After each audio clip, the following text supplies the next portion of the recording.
Yo, everyone, 101 here. Today we'll be doing or reviewing JoJo's Part 1 Phantom Blood and how it's basically the most underrated part in the JoJo's franchise. The main star, the GOAT himself, Jonathan Joestar, is the pinnacle of gentleman and aura in the JoJo's universe. He may start off with the bratty rich kid attitude, but he turns out to be one of the greatest characters within the show.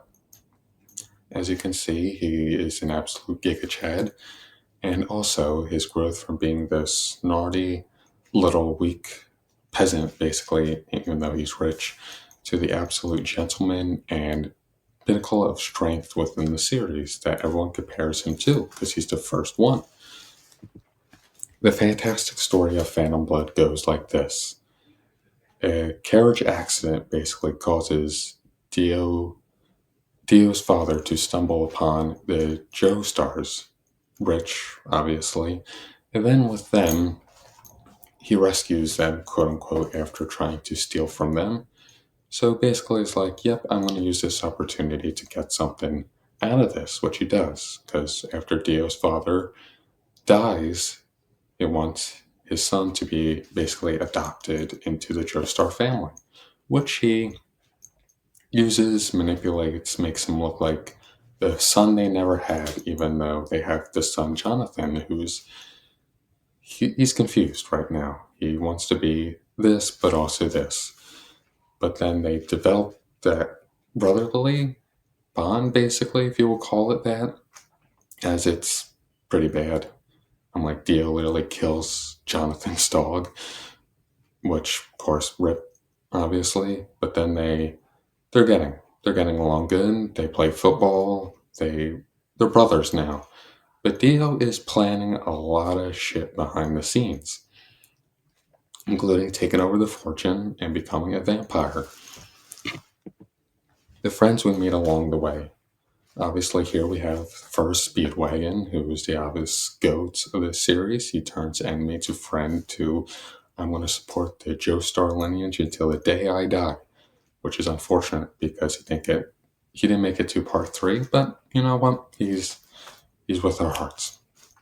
Next, we have Erna, who best girl in the series, if you think about it that way.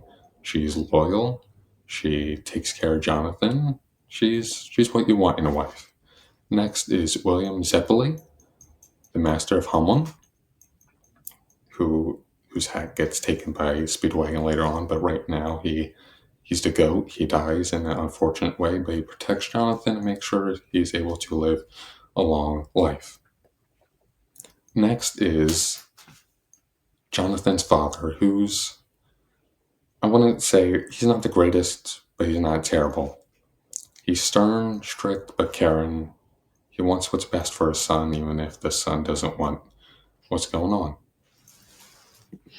The main evil himself, Dio Brando, in the first one is just bent on revenge, destruction of the Joestars. He's plotting something. He wants to become an immortal vampire and absolutely mess everything up.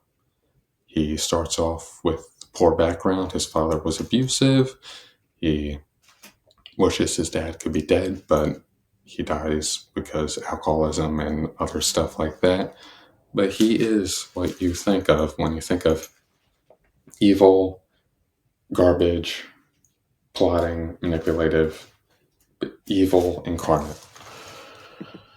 The music in this part is absolutely gorgeous. The opening it's the first opening of JoJo's, and everyone knows it. It's in top tens of anime music, top tens of opening. It's catchy, you want to sing along to it. There's also Jonathan's theme, which is the courageous warrior that will fight against evil tyranny, basically. That's what it is.